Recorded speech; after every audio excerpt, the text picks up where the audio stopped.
నమస్తే, నేను Kavitha. Welcome to I dream.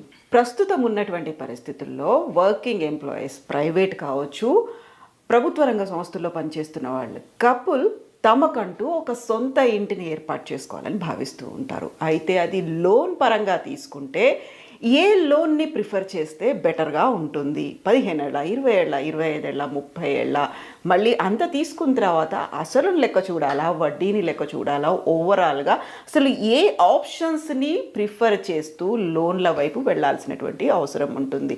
బోల్డ్ అన్ని డౌట్స్ ఉన్నాయి, వాటి గురించి మాట్లాడుకుందాం. మనతో పాటుగా ఉన్నారు certified financial planner Ram Prasad గారు. హలో అండి రామ్ ప్రసాద్ గారు. సో యూజువల్గా ఒక కపుల్ ఉన్నారు, ఆ ఏజ్ కూడా 30 ఏళ్ల లోపు ఉంది. ఆ ఇద్దరూ కలిసి మాకంటూ ఒక గూడు ఉండాలి, సొంత ఇల్లు ఉండాలి, కొనుక్కుందాం అనుకుంటున్నారు. సో వాళ్ళకు ఉన్నటువంటి లెక్కలు అన్నీ చూసుకున్న తర్వాత 1 కోటి వరకు మనం లోన్కు వెళ్ళొచ్చు. సో ఇప్పుడు ఉన్నటువంటి సిచ్యువేషన్లో 8.6% లోన్ అది కట్టాల్సి అవసరం ఉంటుంది. ఏ ఫైనాన్షియల్ ఆప్షన్ లేకుంటే ఏ ఇయర్ టైం పీరియడ్ ఎలా సెట్ చేసుకోవాలి, ఎలా ఏం చూసుకోవాలి అసలు క్యాలిక్యులేషన్స్? హోమ్ లోన్కి అయితే home loan is the best and the cheapest loan available for anybody. ఎంత డబ్బున్నా లోన్లోనే ఇల్లు కొనమని చెప్తాను నేను. మీ దగ్గర డబ్బు ఉన్నప్పుడు కూడా లోన్లోనే కొనమని చెప్తాను.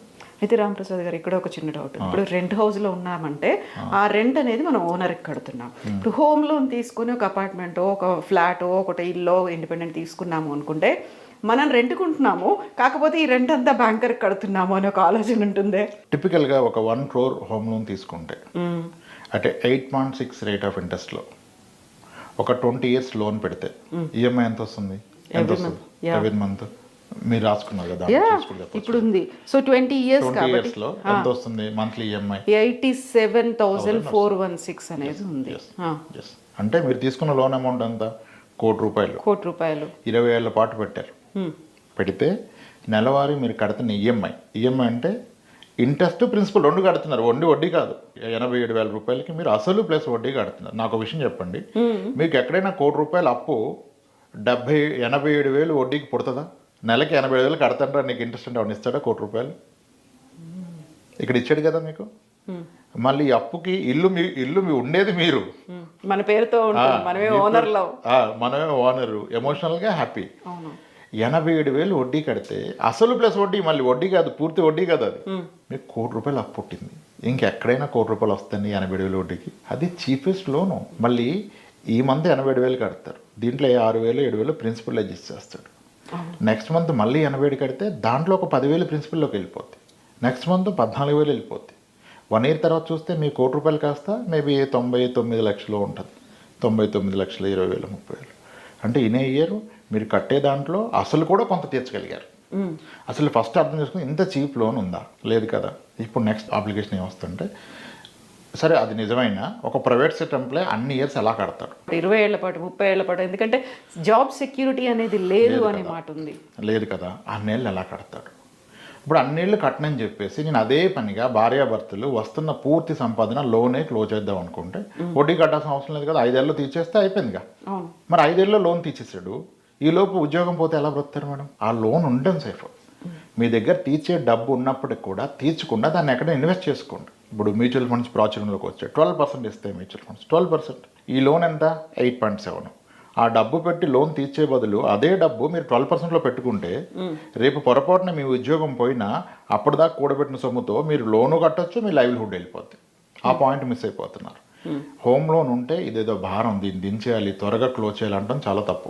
దాని మీద పడిపోతున్నారు. సో ఇప్పుడు ఈ ఆప్షన్ కూడా ఉంది కాబట్టి 30 ఏళ్ల బదులు 15 ఏళ్ళు 20 ఏళ్లలోనూ క్లోజ్ చేసుకోవచ్చు కదా. మీ దగ్గర ఉంటే ప్రీ క్లోజ్ చేయొచ్చు, ఉన్నా చేయొద్దు అంటాను నేను. హోమ్ లోన్ ప్రీ క్లోజ్ చేయడం కన్నా తప్పు పని ఇంకోట్లేదు. ఫైనాన్షియల్గా అతిపెద్ద మిస్టేక్. అంటే ఇప్పుడు తక్కువ వడ్డీకి వచ్చిందని క్లోజ్ చేయకూడదు, మనం ఎక్కువ వడ్డీకి వస్తే క్లోజ్ చేయాలి. ఇప్పుడు ఒక సింపుల్ లాక్ చెప్తాను. ఇప్పుడు వాడుక భాషలో చెప్పాలంటే, ఇప్పుడు మీరు ఒక వ్యక్తి దగ్గర అప్పు తీసుకున్నారు. ఎంతకి? 8.6 అంటే ఎంత? 60 పైసలు వడ్డీ, 70 పైసలు వడ్డీ. వాడుక భాషలో 70 పైసలు వడ్డీ. 70 పైసల వడ్డీకి అప్పు తెచ్చుకున్నారు. మీ దగ్గర డబ్బు ఉంది, మీరు అప్పు తీర్చగలరు. కానీ ఈ గ్యాప్లో ఇంకొక అతను వచ్చాడు, అతను ₹20 అడుగుతుండే మిమ్మల్ని. ఇతను కూడా గ్యారంటీ ఇస్తాడు మీకు వెనక్కి. అప్పుడు మీరు అప్పు కట్టడం సరైన పనా, ఇతనికి అప్పు ఇవ్వడం సరైన పనా? You are making the difference money కదా, as a profit. That's what investment కదా. చీప్గా లోన్ వచ్చినప్పుడు దాన్ని ఎందుకు క్లోజ్ చేస్తారు? అదే డబ్బు ఇంకో దగ్గర పెట్టుబడి ఎక్కువ వస్తుంది కదా. ఇప్పుడు ఇక్కడ పెట్టుబడి పెట్టడం వల్ల మీకు అప్పు ఉంది, అప్పుకు ప్యారలల్గా మీరు ఒక అసెట్ బిల్డ్ చేస్తున్నారు. రేపు ఇబ్బందికర పరిస్థితులు వస్తే దీంతో మీరు ఫ్యామిలీ గడిచిపోద్ది. ఫైనాన్షియల్ ఫ్రీడమ్ కావాలని కోరుకున్నారు. ఫ్రీడమ్ అంటే ఏంటి? డబ్బు కాదు, టైం. ఎన్ని నెలలు మీ పాకెట్లో ఉందనేది మీ ఫ్రీడమ్. రేపు ఇన్కమ్ ఆగిపోతే ఎన్ని నెలలు మీరు ఎవరి మీద ఆధారపడకుండా బ్రతకగలరు. That is called financial freedom. ఇప్పుడు నాది 50 లక్షలు ఇంకా లోన్ అవుట్స్టాండింగ్ ఉంది, 50 లక్షలు కష్టమే సంపాదించాను, ఈ 50 లక్షలు కడితే అయిపోయింది లోను. కానీ రేపటి నుంచి మళ్ళీ ఇన్కమ్ వస్తేనే కదా బ్రతుకుతాను. అదే ఈ 50 లక్షలు నేను ఒక బ్యాంక్లో వేసుకుంటే, మ్యూచువల్ ఫండ్లో వేసుకుంటే, రేపు నా ఉద్యోగం పోయినా దాని ఈఎంఐ ప్లస్ నా లైవ్లీహుడ్ 1.5 లక్ష నెలకున్నా ఈ 50 లక్షల్లో ఒక 30 నెలలు బ్రతకగలుగుతానుగా. 3 ఇయర్స్ అంటే నా పాకెట్లో 3 ఇయర్స్ ఉంది. అందుకంటే ఏం కావాలి ఒకరికి ధైర్యం. అదే మీరు లోన్ క్లోజ్ చేస్తే ధైర్యం ఉంటుందా? సో హోమ్ లోన్ ఎట్టి పరిస్థితుల్లో ప్రీ క్లోజ్ చేయకూడదు. అందరూ అనుకునేది ఏంటంటే ఇంత వడ్డీ కడుతున్నాను. కట్టట్లేదు నువ్వు వడ్డీ ఏమి. నువ్వు ఎంత వడ్డీ అంటే వాల్యూమ్ చూడొద్దు, రేట్ ఆఫ్ ఇంట్రెస్ట్ ఇది బాటమ్ లైన్. ఎంత పర్సంటేజ్ కడుతున్నావు అనేది మ్యాటర్. 70 లక్షలు కడతాం సార్, 1,20,00,000 కడతాం సార్, 1,30,00,000 కాదు. ఈరోజు కడుతున్నావా? రాను దాని విలువ తగ్గిపోతుంది, డబ్బు విలువ. ఇప్పుడు మీరు అన్నట్టుగా టిపికల్గా 1 crore లోన్ తీసుకుంటే ఆ ప్రాపర్టీ ఆల్మోస్ట్ 1,30,00,000 ఉంటుంది. 1 కోటి రూపాయలు లోన్కి వెళ్ళాడంటే కదా. నిజమే. ఈయన వుడ్ వర్క్ అంతా చేసుకుంటే 1,30,00,000, 1,40,00,000. 30 ఇయర్స్ తీసుకుంటే ఈఎంఐ ఎంత ఉంది చూడండి మీరు. 30 ఇయర్స్ పడితే 77,600 రూపీస్ ఉంది. 30 ఇయర్స్ తీసుకుంటే కదా 77,000 రూపీస్ ఉంది. ఇప్పుడు మనం ఇందాక గత వీడియో మాట్లాడుకుంటుగా 1,30,00,000 అపార్ట్మెంట్ అంటే నెలకి రెంట్ 30,000 ఉంటుంది. 10 ఏళ్ళకి రెంట్ రెట్టింపు వద్దన్నాను కదా. ఒక 10 ఏళ్ళు పోతే రెంటే వస్తుంది కదా 70,000 మీకు. అప్పుడు ఒకవేళ అందరూ అప్గ్రేడ్ అవుతారు. ఈ రోజు కొన్నప్పుడు ఇది అనుకుంటాం కానీ ఎవరు వాళ్ళ రిటైర్మెంట్ హౌస్ ఈరోజు డిసైడ్ చేయలేరు. మనం గ్రో అవుతాం, అప్గ్రేడ్ చేస్తాం. ఈరోజు డ్రీమ్ డబుల్ బెడ్రూమ్, రేపు డ్రీమ్ ట్రిపుల్ బెడ్రూమ్, ఎల్లుండి విల్లా, ఇంకేదో అవుతుంది కదా. సో 10 ఏళ్ళ తర్వాత ఇతను కట్టాల్సిన ఈఎంఐ విల్ రిమైన్ సేమ్, పెరగదు. యాక్చువల్గా అందరూ అదొక విధంగా మోసం చేస్తారు, పెరుగుతుంది కదా రేట్ ఆఫ్ ఇంట్రెస్ట్, అది కూడా చెప్తాను. పెరగకుండా ఇదే ఉంటే మీ అదే 70,000 అయినప్పుడు ఇంకా మీకు టెన్షన్ ఎక్కడిది? దాన్ని అదే కట్టుకుంటుంది కదా. 10 ఏళ్ళు పోషిస్తే తర్వాత దాన్ని అది పోషించుకుంటుంది.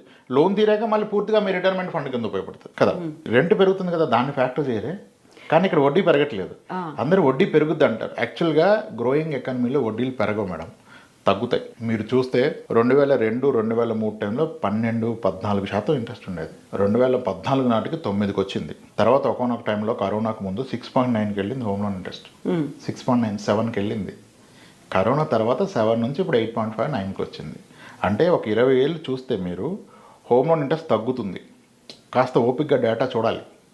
మధ్యలో అప్పుడప్పుడు కరోనా వల్ల పెరిగింది. అది కూడా ఎంత పెరిగింది? 7 కాస్త 9 అయింది. యూఎస్లో 2% కాస్త 4.55 అయింది. యూరోప్లో అలాగే పెరిగిపోయాయి. మన దగ్గర చాలా తక్కువ పెరిగింది. డెఫినెట్గా తగ్గుతుంది. అంటే ఇప్పుడు ఒక వ్యక్తి 1 కోటి రూపాయలు లోన్ తీసుకున్నాడు, 30 ఇయర్స్ పెట్టాడు, తీసుకున్నప్పుడు 8.6 ఉంది. డెఫినెట్గా 10 ఇయర్స్ పోయాక ఇంట్రెస్ట్ విల్ కమ్ బిలో 6. అప్పుడు ఇతను ఏమీ చేయకుండా 30,000 కడదామని ట్రై చేసి అదే అమౌంట్ కట్టినా 30,000 కట్టడు. రేట్ ఆఫ్ ఇంట్రెస్ట్ తగ్గినప్పుడు ఆ మేజర్ అమౌంట్ మీకు ప్రిన్సిపల్ అడ్జస్ట్ అయిపోద్ది కదా. 22 ఏళ్ళకే లోన్ క్లోజ్ అయిపోద్ది. మీరు హిస్టరీ చూడాలి కాస్త ఓపిక్గా ఫినాన్స్లో. ఎవరైనా 30 ఇయర్స్ బ్యాక్ లోన్ తీసుకుని అప్పుడు ఇంట్రెస్ట్ ఒప్పుకుంటే 1994లో లోన్ తీసుకుంటే 18% హోమ్ లోన్ ఇంట్రెస్ట్.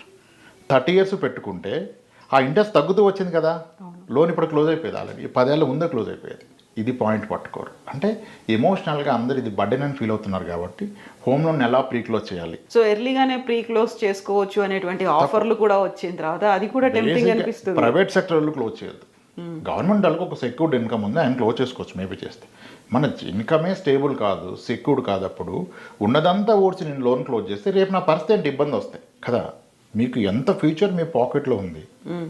రేపటి నుంచి ఇన్కమ్ అవ్వకపోతే ఎన్నేళ్ళు మీరు ఎవరి మీద ఆధారపడకుండా ఇదే హ్యాపీనెస్, ఈ స్మైల్తో ఈ లైఫ్ స్టైల్ మెయింటైన్ చేయాలి. That is freedom. ఇప్పుడు 30 ఏళ్ళది అనుకున్నారండి, 15 ఏళ్ళు కాదు 20 ఏళ్ళకైనా కంప్లీట్ చేసేసాము, క్లోజ్ చేసాము అనుకుంటే ఆ 10 ఏళ్ల లోన్లో ఆ 10 ఏళ్ళకి సంబంధించినటువంటి ఆ అమౌంట్ మిగులుతుంది కదా, దాంతో ఇంకో చోట ఇన్వెస్ట్ చేసుకోవచ్చు కదా అనే అటువంటి ఆలోచనలు. అది ఎప్పుడు మిగులుతుంది? అది అయిపోయాక కదా.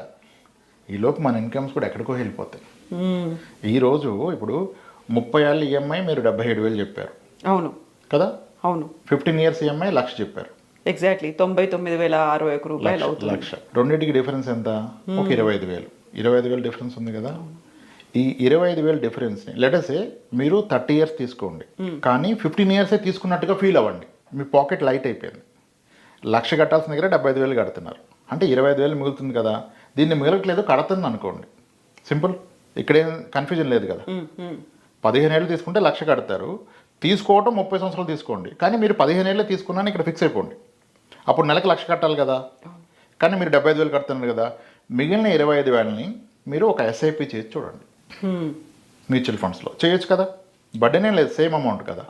కానీ నెలకి 25,000 రూపాయలు అంటే సంవత్సరానికి 3 లక్షలు. ఈ 3 లక్షల్ని 10 ఇయర్స్ పాటు ఎస్ఐపి చేస్తే నెలకి 25,000ని మీరు పెట్టిన పెట్టుబడి 30 లక్షలు. ఆ రోజు దాని యొక్క వాల్యూ అట్లీస్ట్ 60 లక్షలు అవుతుంది. ఆ రోజు మీరు హోమ్ లోన్ విజిట్ చేస్తే ప్రాబ్లీ మీ హోమ్ లోన్ అవుట్ స్టాండింగ్ 40 లక్షలకు వచ్చేస్తుంది. అప్పుడు అది క్లోజ్ చేస్తే కూడా మీకు 20 లక్షల లాభం కదా, 20 లక్షల లాభం కదా. సో ఇప్పుడు ఒక ఓనర్ ఎవరైనా నేను ఇల్లు కొనుక్కున్నాను, బ్యాంక్ లోన్ తీసుకున్నాను అనుకుంటే ఎర్లీగా క్లోజ్ చేస్తే లాభం కంటే ఎంత డిలే అవుతూ ఉంటే 25 ఏళ్ళలో 30 ఏళ్ళలో అదే మనకు ప్లస్ అవుతుంది, టైం గడిచినా కొద్ది అనే ఆలోచన రావాలి అంటే సో మనకి అవగాహన అనేది చాలా చాలా ముఖ్యం. సో ఫస్ట్ లోన్ దగ్గరికి వెళ్తున్నారు, ఈ అవేర్నెస్ అంతా బ్యాంకర్ ఇవ్వాలా లేకుంటే వీళ్ళందరూ వీళ్ళు తెలుసుకొని వెళ్ళాలి? బ్యాంకర్ ఇవ్వలేరు మేడం. బ్యాంకర్ అతను ఒక ఎంప్లాయ్, ఒక ఆర్గనైజేషన్ చెప్పింది ఆ ఎంప్లాయ్ పాటిస్తాడు. ఆయనకి ఆ టైం ఎక్కడిది? ఆయన లోన్ తీసుకున్నప్పుడు కూడా తక్కువ పెట్టుకున్నాడు, ఆయన ఇదే భ్రమలో ఉండి. ఆయన ఎక్స్పర్టైజ్ అది కాదు కదా. ఆయనకు ఒక కస్టమర్కి లోన్ ఎలా అమ్మాలి చెప్తున్నారు. బ్యాంకర్ కూడా మీరు 30 ఇయర్స్ తీసుకున్నా ఓకే, కానీ కస్టమర్ ఒప్పుకోడు కదా. సార్ మీకు ఎలిజిబిలిటీ ఉంది 25 ఇయర్స్ పెట్టుకోండి, మీకు 30 ఏళ్ళు కదా అంటాడు. ఎందుకు సార్ అంత దూరం నేను కట్టండి, నాకు 15 ఏళ్ళు చాలు అంటాడు. ఎందుకంటే అన్ని వీడియోలు చూసి ఫిక్స్ అయిపోయాడు కదా. ఇప్పుడు మళ్ళీ ఈ లెక్కలన్నీ చూస్తే 15 ఏళ్లకి సంబంధించి చూసుకుంటే ఓవరాల్గా 1 కోటి తీసుకున్నప్పటికీ 1,78,00,000 కడుతున్నాడని, 30 ఏళ్ళు అనేసరికి 2,79,00,000 అనేది అక్కడ చూపిస్తుంది. అంటే కొంచెం టైం తగ్గింది అనుకోండి, 15 ఏళ్ళు 30 ఏళ్ళది కాస్త 15 ఏళ్ళు క్లోజ్ చేస్తే నాకు 1 కోటి మిగులుతుంది కదా అని ఈ లెక్కలు ఉంటాయి కదా. కానీ ఈ టైంలో ఆ డిఫరెన్స్ అమౌంట్ మీరు ఇన్వెస్ట్ చేస్తే అద్భుతాలు జరిగిపోతాయి. అప్పులు ఉన్న వాళ్ళు ఇన్వెస్ట్మెంట్ పెట్టొద్దని కూడా నేనే చెప్తాను. కానీ హోమ్ లోన్ అనేది ఒక మంచి అప్పు. బాడీలో చెడు కొలెస్ట్రాల్ మంచి కొలెస్ట్రాల్ ఎలా ఉంటుందో మనకు ఉండే అప్పుల్లో ఒక మంచి అప్పు ఏదంటే అది హోమ్ లోన్. దాన్ని ఉంచుకోవాలి, అది ఉంటే మంచిది. అలా అని దాన్ని క్లోజ్ చేసే స్తోమత మనకు ఉన్నప్పుడు ఆ మనీని వృధా చేయకుండా పెట్టుబడిగా పెట్టండి. అప్పుడు ఏం చేస్తున్నారు, మీకు అప్పు ఉంది లైబిలిటీ, దాని ప్యారల్గా మీరు ఒక అసెట్ బిల్డ్ చేస్తున్నారు. ఆ అసెట్లో మీకు ధైర్యం బిల్డ్ అవుతుంది, మీ ఫ్యూచర్ బిల్డ్ అవుతుంది. ఇప్పుడు ఒక హోమ్ లోన్ క్లోజ్ చేయడానికి 10 లక్షలు ఉంది, ఆయన చేయకుండా నా మాట విని 10 లక్షలు ఏ మ్యూచువల్ ఫండ్లోనో ఏ స్మాల్ ఫైనాన్స్ బ్యాంక్లోనో ఎఫ్డీ చేసుకున్నాడు. రేపు కష్టకాలం వస్తే ఈ 10 లక్షలు ఆయన పోషిస్తుందిగా ఒక 10 నెలల పాటు, సరే ఒక 6 నెలల పాటు, అటు ఈఎంఐ ప్లస్ మీ లైవ్లీహుడ్. మరి ఈ మంచి ఆలోచన కదా ఇది చెయ్యాలి. ఎవరు అది చెయ్యట్లేదు. హోమ్ లోన్ అనగానే క్లోజ్ చేయడం గొప్ప విషయం, ఒక బర్డెన్. అది బర్డెన్ కాదు, ఉంచుకోవాల్సిన బర్డెన్, అది పెంచాల్సిన బర్డెన్ కాదు. కానీ అందరూ మిస్లీడ్ అయిపోతున్నారు. ఎంత బర్డెన్గా భావించినప్పటికీ కూడా కంటిన్యూ చేయాల్సిందే ఇంకా దాన్ని. ఆ బర్డెన్ కాదు, ఫస్ట్ ఆఫ్ ఆల్ అది దించుకుంటే మీరు మీ ఇబ్బందులు మీరు కొని తెచ్చుకున్నట్టే. ఇప్పుడు చాలామంది ఫట్టు తీసేస్తారు, మళ్ళీ లోన్ కావాలనుకుంటాడు వేరే అవసరానికి, మళ్ళీ దీని మీద మార్ట్గేజ్ లోన్ తీసుకుంటాడు. లోన్ ఏమో ఉన్నప్పుడు క్లోజ్ చేసావు, ఇప్పుడు దాన్ని ప్లెడ్జ్ చేసి లోన్ తీసుకుంటే ఇంతకుముందు హోమ్ లోన్ కన్నా ఇది ఒక 1% ఎక్కువ రేట్ ఆఫ్ ఇంట్రెస్ట్ వస్తుంది. అదే క్లోజ్ చేయకుండా తక్కువ ఇంట్రెస్ట్లో ఉండేది కదా. చాలామంది చేశారు. ఫట్ హోమ్ లోన్ క్లోజ్ చేసి ఇప్పుడు దాని మీద మళ్ళీ మార్ట్గేజ్ లోన్ తీసుకొని స్థలాలు కొంటారు. అదే నువ్వు చేయకుండా ఉంటే ఆ డబ్బే పక్కన పెట్టుకుంటే తక్కువ వడ్డీకి అప్పు ఉన్నది కదా. ఇప్పుడు ఎందుకు వడ్డీ పెంచుకున్నారు? హోమ్ లోన్ అనేది ది బెస్ట్ లోన్ అండి, అందరూ ఉంచుకోవాలి. అలా ఉంచుకొని నీ దగ్గర కట్టే స్తోమత ఉంటే కట్టొద్దని చెప్తున్నా, అలాంటి డబ్బులు వృధా చేయమని చెప్పట్లా. దాన్ని వేరే పెట్టుబడిగా పెట్టుకోండి. అప్పుడు మీకు డైలీ ప్రైవేట్ సెక్టర్లో ఉన్న ఒక కాన్ఫిడెన్స్ బిల్డ్ అవుతుంది కదా. మనకు డోకా లేదు. ఇప్పుడు మీ దగ్గర ఎంత ఆస్తులు ఉన్నాయనేది కాదు, మీకు ఎంత అందుబాటులో ఉన్నది అనేది మీకు నిద్రనిస్తుంది, ధైర్యాన్ని ఇస్తుంది. ఒక సెక్యూర్డ్గా ఉన్నాము అనే ఒక ఫీల్. ఎంత ఉందని కాదు, ఎంత అందుబాటులో ఉంది కదా. ఆస్తులు వేరు, ధనం వేరు. ఆస్తుపడు కన్నా ధనవంతుడు అవటం బెస్ట్ కదా, చాలా ఇంపార్టెంట్ కూడా. ఇది ధైర్యాన్ని ఇస్తుంది. ఈరోజు ప్రశాంతమైన నిద్ర ఇస్తుంది. ఈరోజు అంటే డిజిటల్ పేమెంట్స్ అన్నీ వచ్చి మొబైల్ పట్టుకుని ధైర్యంగా వెళ్తున్నాం. కానీ ఒకప్పుడు వ్యాలెట్లో డబ్బులు లేకపోతే బయటకు వెళ్ళి ఇంటికి వచ్చేసేవాడు. డబ్బులు లేకపోతే ఇంకా ధైర్యంగా ఏం చేయలేం కదా, అసలు ఏమీ చేయలేం. ఒక బస్ కూడా ఎక్కలేం, ఎవరు నడుకుంటాం 10 రూపాయలు. అంటే డబ్బు ధైర్యాన్ని ఇస్తుంది, ఆస్తులు ధైర్యాన్ని ఇవ్వవు. ఆ డబ్బును పోగొట్టొద్దు, ఉన్నదాన్ని లిక్విడ్ ఫామ్లో అందుబాటులో ఉండే విధంగా పెట్టుకోండి. ₹1 ఎక్కువ తక్కువ పక్కన పెడితే పెరిగేది రిటర్న్స్. అది ఉన్నప్పుడు ధైర్యం ఉంటుంది, ధైర్యం ఉన్నప్పుడు ఆరోగ్యం ఉంటుంది, భయపడితే ఆరోగ్యం పోతుంది. ట్రూ, అన్ని ఇంటర్లింక్డ్గా ఉంటాయి. ఏం ఆలోచిస్తున్నాం, ఏది ప్రయారిటీ బేసిస్ పెట్టుకున్నాం. ఆస్తులు ఆరోగ్యాన్ని ఇవ్వవు, ఆదాయం ఆరోగ్యాన్ని వస్తుంది. సో కాబట్టి హోమ్ లోన్ 80% క్లోజ్ చేయొద్దు. Thank you so much Ram Prasad గారు. బోల్డ్ అనే విషయాలు ఉన్నాయి, వాటన్నిటి గురించి మళ్ళీ మనం మాట్లాడుకుందాం. థ్యాంక్ యూ సో మచ్ అండి. Thank you.